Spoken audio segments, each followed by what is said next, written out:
doing? I feel like that's such a jump scare greeting, like how you doing out of nowhere. This is Abby. It's been a while. I'm back. Nice to see everyone again. I feel like over half of my subscribers have, or even like I bet like just one probably remembers me.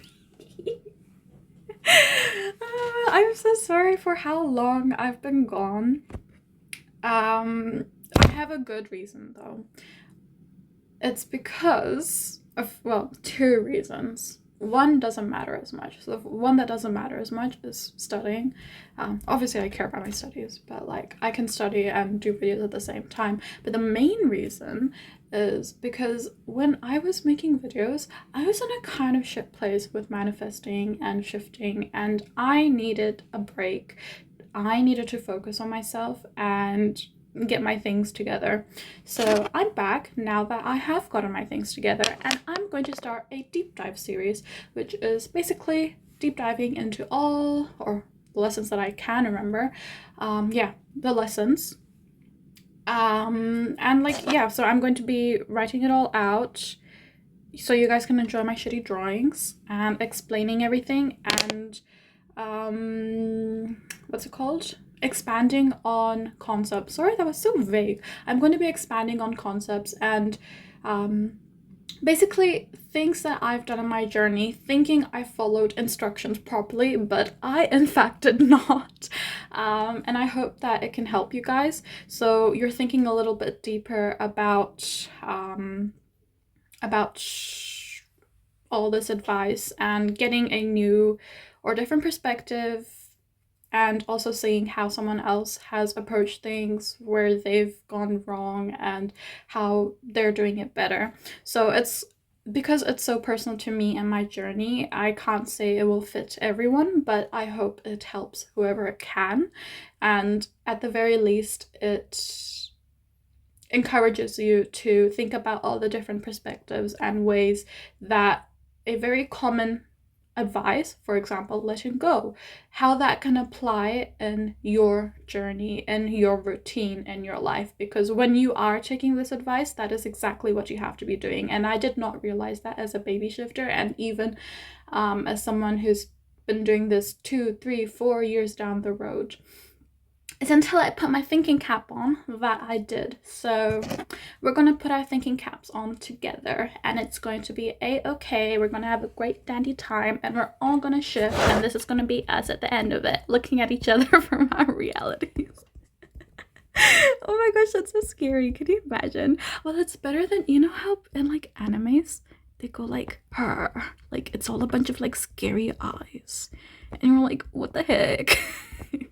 Okay, anyways, so yeah, all my advice also is going to be from law of assumption, because that's what I do. I do law of assumption.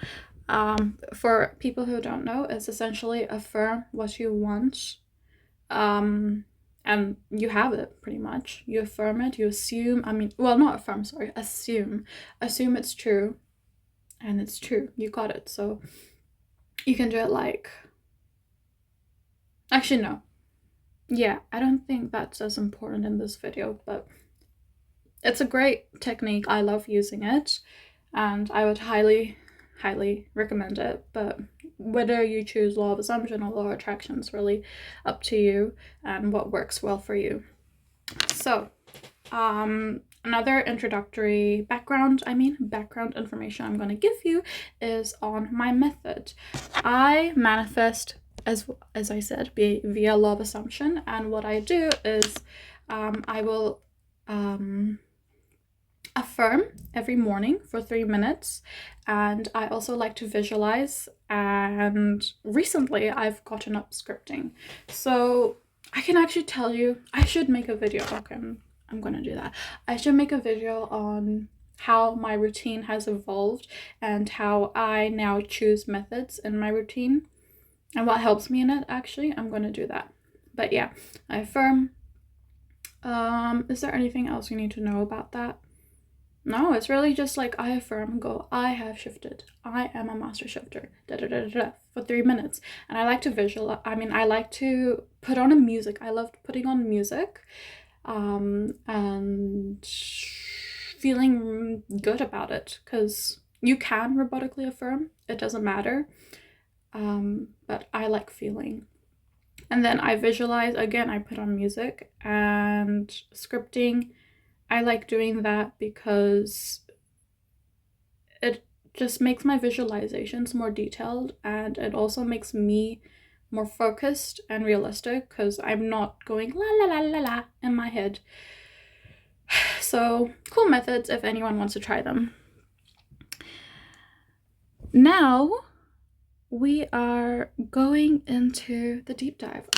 We're going into the deep dive. So video 1 is going to be on identity. Why identity is important in your law of assumption, your manifestation, and the common and a pitfall I've had that I hope you guys don't experience. And if you do, you fix it, because it's going to be a-okay. We got this.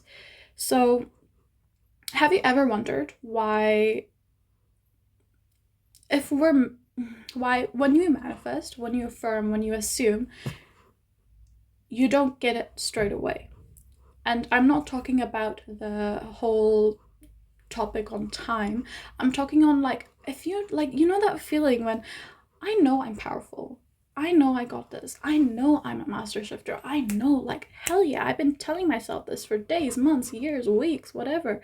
But why the heck, if I create my reality, if all I have to do is assume it's true and it's true, it's done, why the heck is it not here yet? What the hell? Or why is it that I'm getting some symptoms, some signs? For example, I don't know, I'm getting some mini shifts, which, congratulations, by the way. Mini shifts are quite underappreciated, and I should make another video about that. I need to make a lot of videos, don't I? What was the other one? I forgot. I'll watch back the video. Yeah, so, like, why is it that all that is happening? That really creates the sensation of, oh, I can't manifest, or I can't shift, or I've been trying so hard and I haven't done it. And I think that's also where people get really frustrated, being told that shifting is easy, manifestation is easy, because they've been trying, they've been doing a lot, but it's just not translating into results, right? And that's because even though it's very, very simple and easy to just assume it's true, like, all you have to do is say it, right? Or you have to visualize it. This is my lips. No, not my lips, but this is a lips. You have to visualize it. Like, you can use whatever technique you want to do whatever you want, right? To just know you have it. That's easy. It's easy. No, anyone can do that. A toddler could do that. What makes it difficult is these influencing factors. For example, our identity or our routine. La la la la la. Yes, our identity, our routine. Let's say, even time, man. Like, if you're tired and you're burnt out and you're like, I gotta manifest. No one's going to enjoy doing something when they're so sleepy and tired. And I think sometimes, yeah, okay, that's going to be a different topic. But it's just things that influence you, how you feel about your journey, influence how you feel about yourself, or influence your mood, etc. And if we're going to be influencing ourselves, that's going to change the result we have. Because, for example, let's say you think you're the shittiest person in the world. You're going to feel really, really sad going and attempting your visualizations, attempting your shifts, attempting everything. And that means you might not, for example, you might not attempt for as long as you could, because you're like, oh, it's been an hour, or it's been whatever, there must be something wrong with me. And on top of that, you will constantly blame yourself, because you go, yeah, again, you go, yeah, it's been an hour, therefore there's something wrong with me, instead of it's been an hour, how can I understand what's going on? Maybe, like, maybe it's just normal for things to take this long for a beginner. By the way, that's what happened with me. I would always get frustrated that it's been an hour and I refuse to, like, I was always so angry and always trying to change myself and my,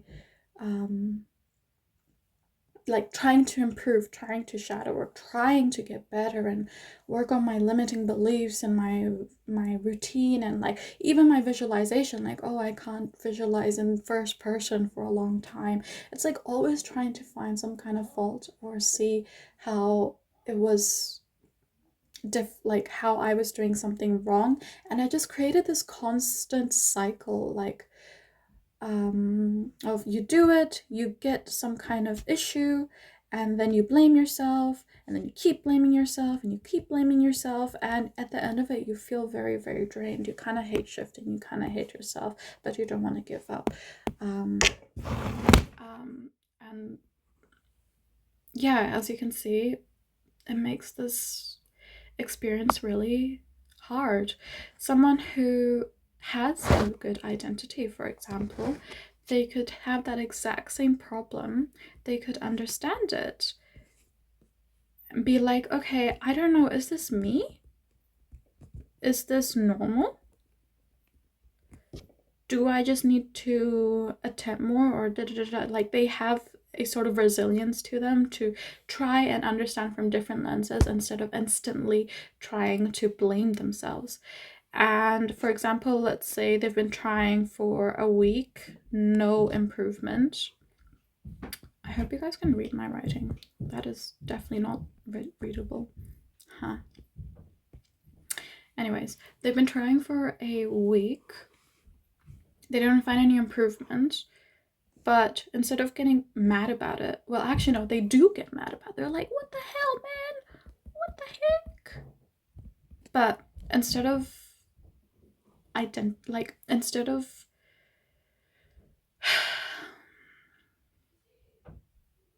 instead of responding with that madness, going, oh,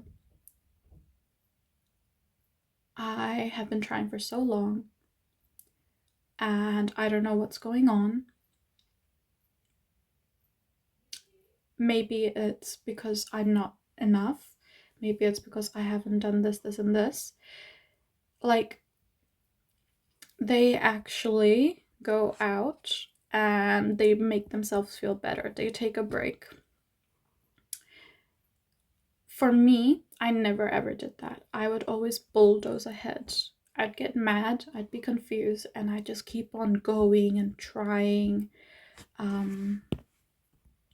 to figure it out, and that led to burnout. So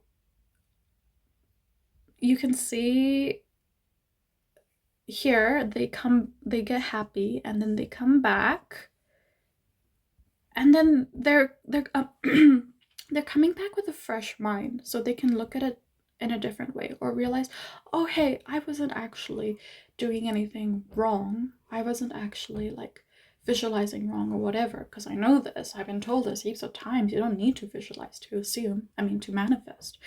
And they go, oh wait, actually, let's see, maybe it's something else, maybe it's this. It's just they've recharged. They're less likely to blame themselves. They're less likely to like get super angry about it, and that creates a sort of curiosity, which allows them to look at the situation again deeper, again from other perspectives, and more likely to find a solution far quicker, with decreased chances of burnout, because again they're taking this time to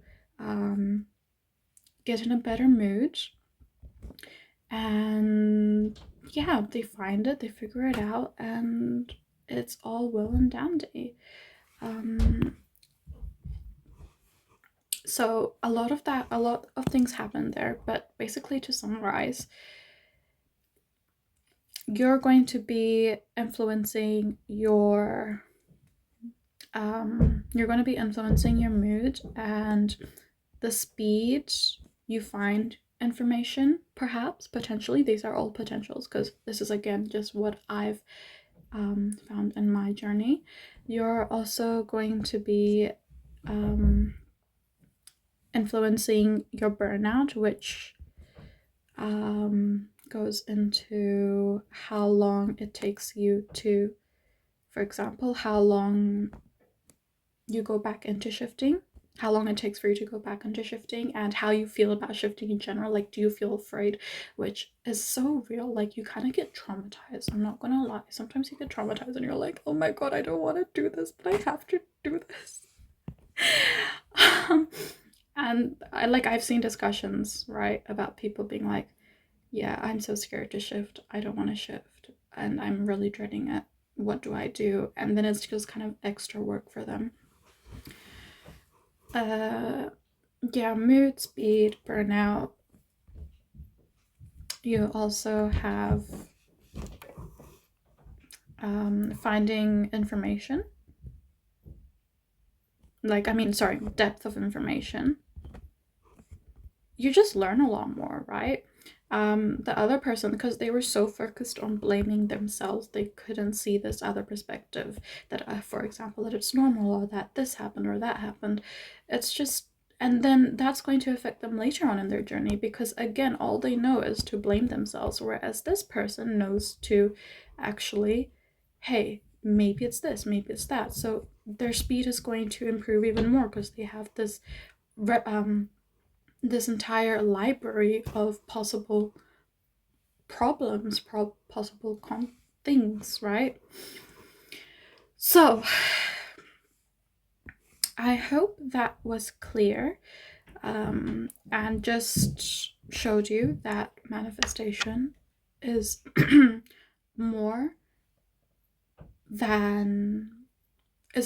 more than just assuming. It's actually influenced by yourself and how you treat yourself, how you treat your journey, how well you know yourself, like knowing when to take a rest, and for example, whether or not you continue going at it from a angry, sad mindset, instead of, taking a break and coming back with a fresh mind. It's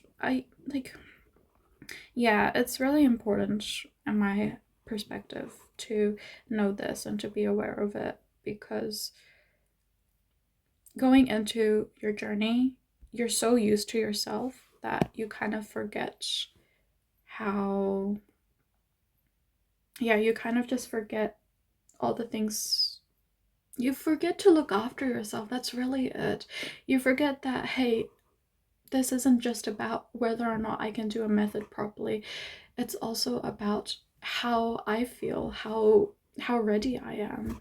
And like, for example, like as students, we know this. Like, we know, man, I'm not going to be able to study well if I'm tired, if I'm sleep deprived, if I'm high on caffeine. Like, but for some reason, sometimes we forget with shifting, or at least I did. Again, like, also, it's just because, like, when you're in a sad, blaming point of view, your worldview narrows. All you can just think about is just what you did wrong, and you just feel so shitty, and you just want to feel better. You think, oh, if I just fix myself, then everything will be okay. I'll feel better about myself. But it's never to fix yourself. It's just to look after yourself. Anyways, I can go on that for ages, and I'd like to flesh it out in another video as well. Oops, sorry. Yeah, so there's that. Influencing factors. So we talked about identity.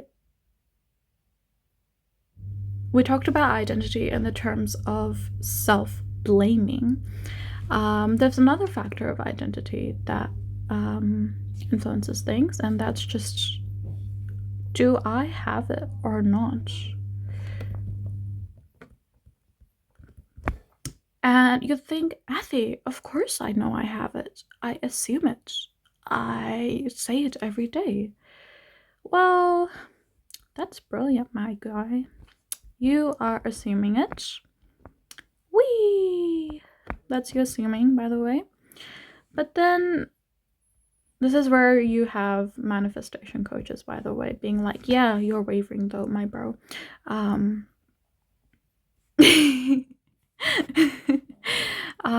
But here, you're actually wavering when you don't. Oh, I'm getting called. Hold on. Okay, I'm back.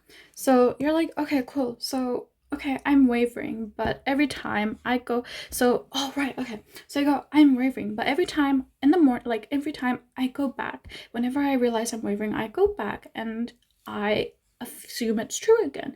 And I've been doing that for ages. Like, okay, cool, I waver, but it's getting less and less. I've been affirming more, and well, I mean, sometimes it happens, but I don't know. I go back and I assume it's true again. That's the issue, though, with wavering, at least in my experience, is it becomes a cycle. You kind of get used to assuming, then wavering, then assuming, and wavering, and you think that you're kind of canceling it out when you're not. And you can know, like, the great thing about manifestation is you will know when you're screwing up, because you're not gonna get it for weeks. Like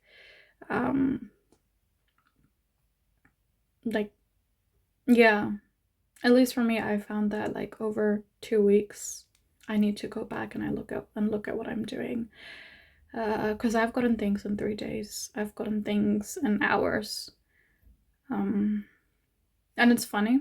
Anyways, I'll tell you about it later.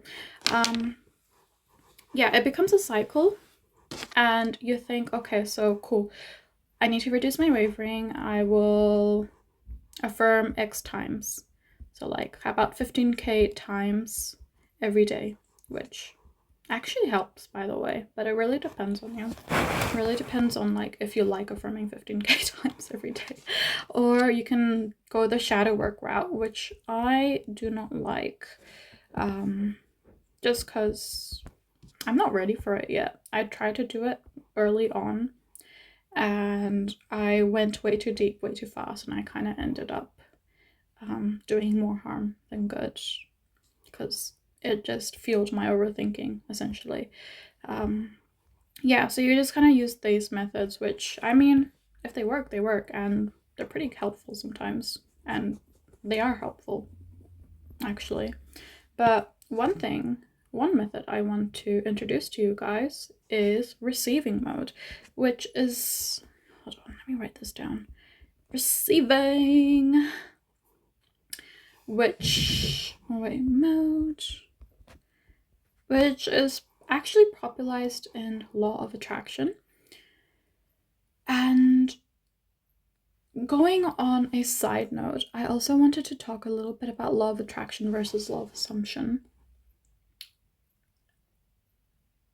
As someone who's practiced both, and I've noticed that practicing Law of Assumption, I kind of forgot, again, I forgot to look after myself. I forgot to do, like because it's so freaking, like, it's so simple, sorry for swearing, it's so simple. All you have to do is assume. I just kind of assume, and then I visualize, and then I do this. I'm so focused on my method, I forget about myself. I forget about what makes me feel good, forget about taking those breaks and whatever. But Law of Attraction, although I don't agree with the, like, I don't really like the whole way it describes manifestation, I do really appreciate how the methods, and even the whole, like, a side effect of focusing so much on your energy, your frequency, is to look after yourself, because then you're going, okay, what state am I in? Am I in a receiving state? Like, do I feel empowered? Do I feel good? Do I feel da da da da da da da da da? That makes your journey a lot more fun. Funnily enough, doing things that make you feel good and empowered makes you feel good and empowered, and you should probably put that in your journey, beyond just trying to get what you want. Or even when you're trying to get what you want. Like, if you like scripting, do that. If you like da-da-da-da, do that. You know? Make it fun, make it happy. But yeah, law of attraction, I think they have a thing called the receiving mode, which is basically you're someone, you're just in a receptive state. Like, yes, I have it, my manifestations, they're coming in, they're mine, it's all mine, and I am ready to receive it. I would like to say, however, that the way I view receiving mode is a bit different to that. It's like, I don't like looking at it as it's coming in, because I don't like making it a process, manifestation a process, like, oh, it's coming, oh, I haven't gotten it yet. I like just going, either you have it or you don't have it, either it's done or it's not done. So I go, yes, I am a master shifter. That is my affirmation. And then in receiving mode, that becomes my identity. See, I change my identity in response. I go, yeah, I am a master shifter, so of course I have. This is editing Athy. My previous explanation on receiving mode sucked. You do not want to hear that one, so I am going to redo it just for you. Basically, receiving mode is whether or not you allow yourself to have it. Are you in a receptive state to your desires, to your manifestation? When you're in, like, when I was in my journey, I thought, like, even without knowing about receiving mode or anything, I thought I was letting myself have it because I wanted. Because it's just like, of course I'm going to manifest this and accept my manifestation because I want it. I've been desiring it for so long. But that is a motivation, that is a desire, which helps fuel you to manifest and all that stuff and feel good about it and whatever. But receiving goes more than that. It's letting yourself have it. So what does that actually look like? When, for example, excuse me, when you do not see your desire in the morning, instead of going, oh, it's my fault, oh, it's because I didn't do this, oh, it's because this happened and that happened, for example, I don't know, I was disturbed in the middle of my method, therefore I couldn't shift, you go, hell no, I deserve to shift. I am worthy of shifting. I don't care what happened, what XYZ. I don't care if I didn't affirm 15K time. I don't care if my visualization wasn't vivid as can be. I deserve to shift.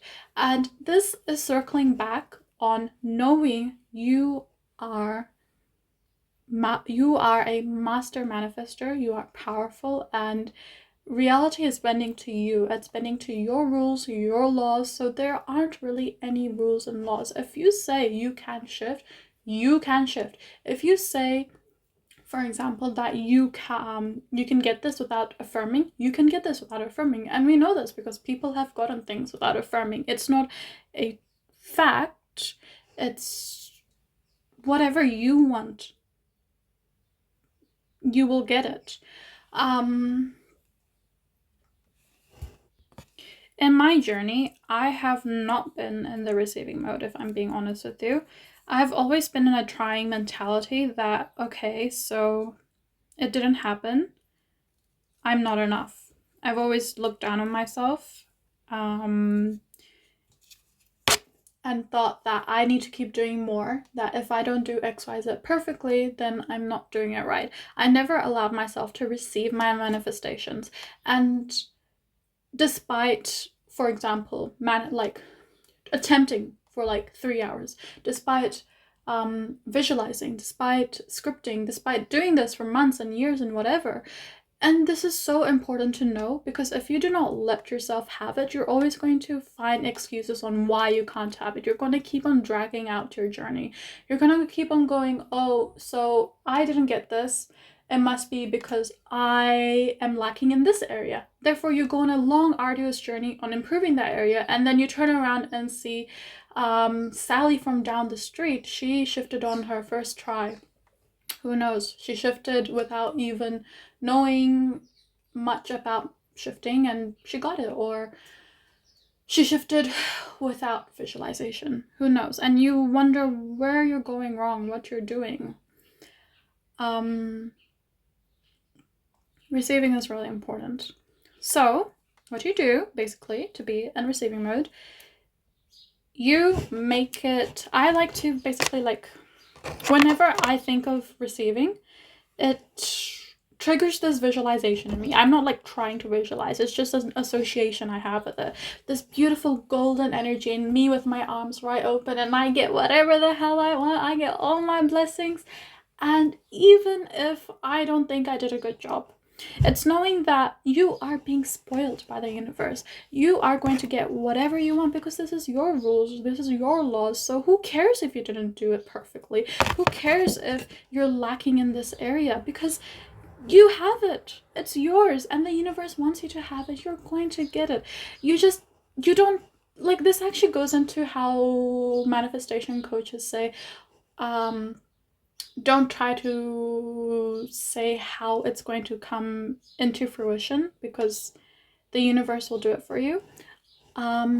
Side note, you can say how it goes into fruition. Like, you can be like, it will be on this day or this time and whatever. But I like to take that advice as, you don't need to limit yourself. You don't need to limit yourself to it can only happen if I affirm 500 times. So yeah, that was your side note. But yeah, I just feel like I'm getting spoiled by the universe, and I try to remember, and I try to remember that every time. So for example, going back to my morning thing, instead of being like, oh, it must be because I'm not good enough, or it must be because I didn't affirm, it must be because of this and this that happened, or even that I've been on this journey for so long, why haven't I gotten it yet, why haven't I done this enough, or what is wrong with me? Instead of blaming yourself, you see yourself as the most perfect fucking human to walk in this world. You're like, you know what, I didn't, okay? I didn't do that. I did cough 500 times, and then I went on my phone and whatever. But you know what? I'm a master shifter. I'm going to shift anyways. And you know what? The universe is going to give me some kind of way, some kind of how to shift. It's going to do it for me. You learn to reduce that responsibility on yourself. You learn to lean on the universe, that no matter what mistake, no matter what happens, it's got your back. This is basically, like, for me, it's an amalgamation of concept. Like, universe has your back. You don't need to worry about the how, be confident, whatever.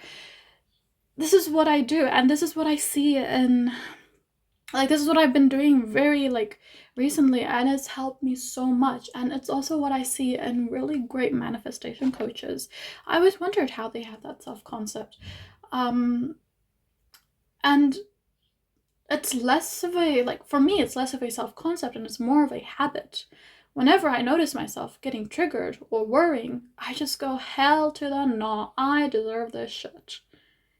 It changes the way you look at manifestation, and it changes the way you look at your shifting journey. And what's funny about it is, because you are creating your reality, that's going to manifest as well. You're moving manifesting your shift from, and even shifting from just a method to a way of being, a lifestyle. You're incorporating it into your responses. You're incorporating it into how you view yourself. You're incorporating, of course, into your methods. And that is what makes manifestation flow. When I say flow, I mean going about your day. It makes it easy to do. It makes it natural. You don't have to think. It's just how you live it, you know? So that's really important. That's really fun.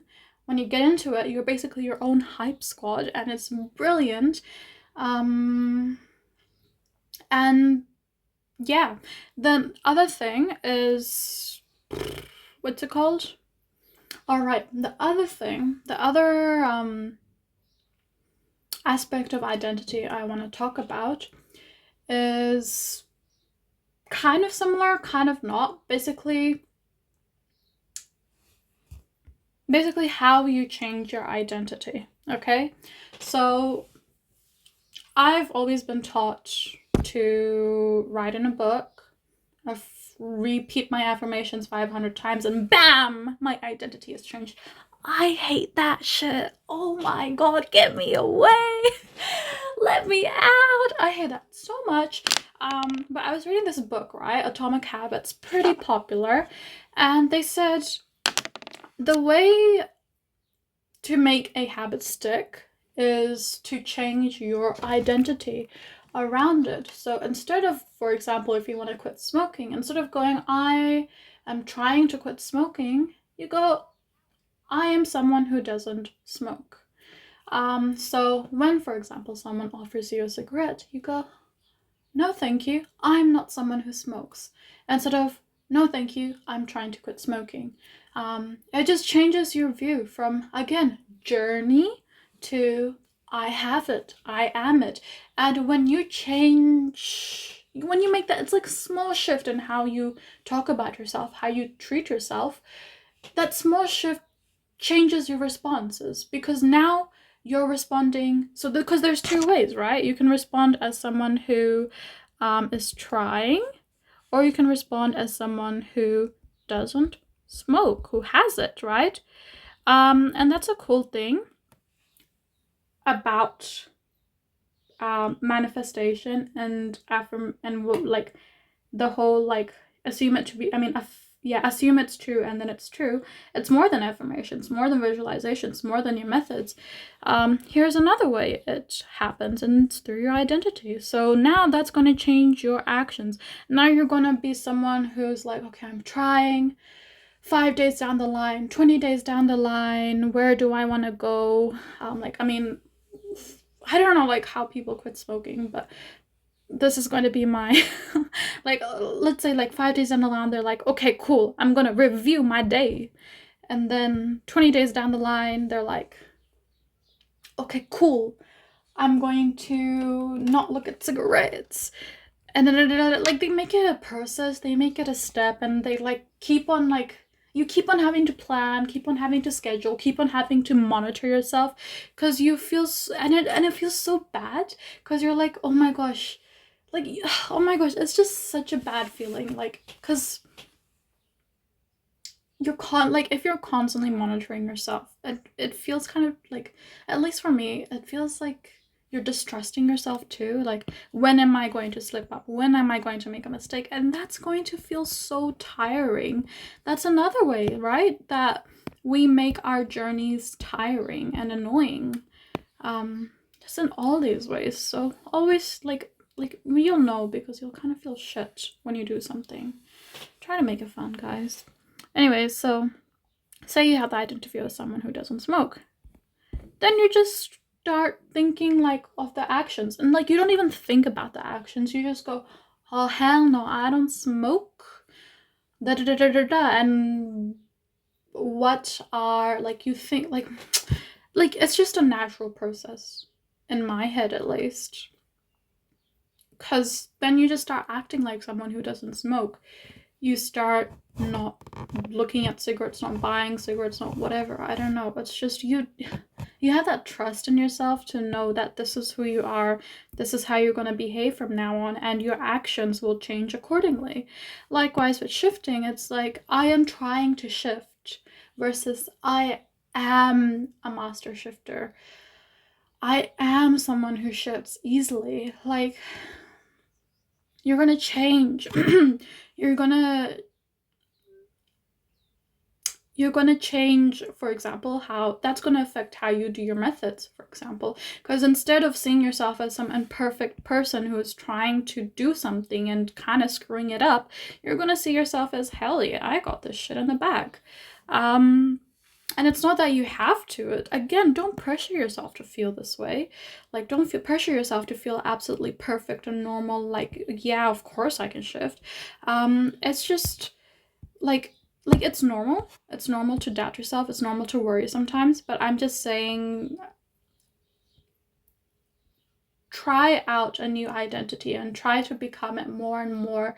Be okay with you not always feeling perfect and happy, because that's just toxic positivity.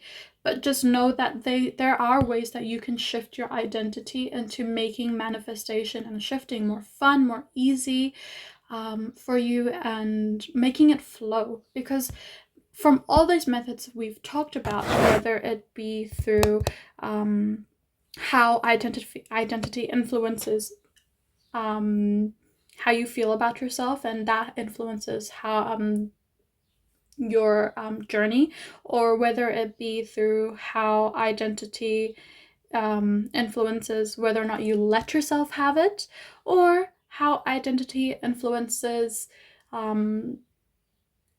how easy it is for you to embody being the person who has it, and whether that feels stepwise or just natural. All these things are going to come in. They're going to influence your journey. They're going to influence your mood. They're going to influence your burnout. They're going to influence how long you spend on a method. They're just going to influence you on many, many, many factors. Hopefully, by the end of it, you feel happier. You feel like manifestation is easier for you. You feel like you don't have to schedule it in. Rather, it flows into your daily life. And you find that you're not pressuring yourself. You find that it's a lot more approachable. This is what I mean by a deep dive. There's just so many factors that go into it and go into building a routine, building a method, than just the method itself or what time you do your method. It's how you are. Other than that, okay, yeah, actually, I think that's all good. I'll go back into my original video. Hope that helps. Sorry, that's probably going to lengthen the time a lot, but hopefully you learn a lot from this as well. And just to finish up, how to know your identity pitfalls, because it's different for everyone. For me, it was that I was just always in this trying state of view, like, oh, I just go, I have it. Oh, where is it? I don't have it. It must be because I'm doing something wrong. But for you, it might be something different. So journal. No, like, and a very clear way is just going current me and desired me. Desired. And then you just talk about their self-concept, like, I can't shift. I can shift. I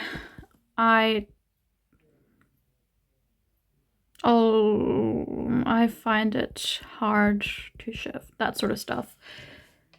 And then once you've realized that, you will be journaling.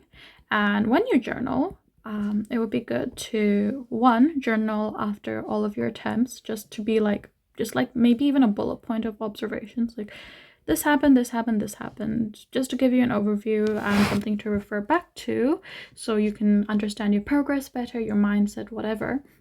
You don't need to overthink it. When I say don't overthink, just like write it and don't blame yourself, okay? And then the other thing you can do is observe yourself throughout the day. Again, it's not like you're breathing down your own neck, like, are you doing things right? Are you in the right mindset? Please don't do that. Oh my gosh, I've done that and it sucks. Like, try to make things fun for yourself. Yeah, you just observe yourself. You're like, oh, and one thing you can observe is your triggers. For example, with me, I found whenever I think, oh, it hasn't happened, what did I do wrong? It would be in the morning when I wake up, because I woke up here. So, and then you plan around that.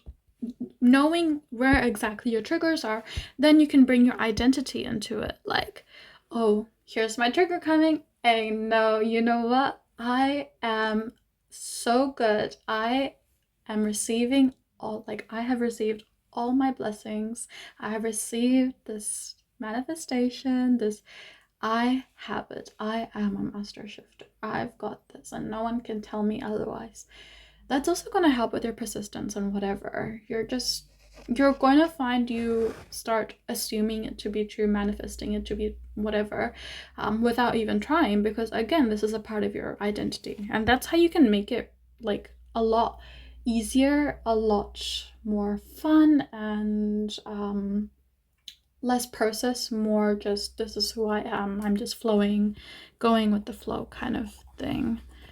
Oh, and it's so much fun. I hope you guys got something useful out of this video, and yeah, let me know how it goes. I hope it helps, and I'm gonna, like, well, I have been doing it too, but I'm gonna do it more. And if I find something new, I'll tell you. But bye. It was nice yapping with you guys again. I'm gonna be doing more. I'm gonna be doing more videos, obviously, given my my invisible list, invisible points. Okay, invisible. That's not invisible, but anyways, I want to do a bake with me as a yap about shifting and all the other stuff. So look forward to that, and bye.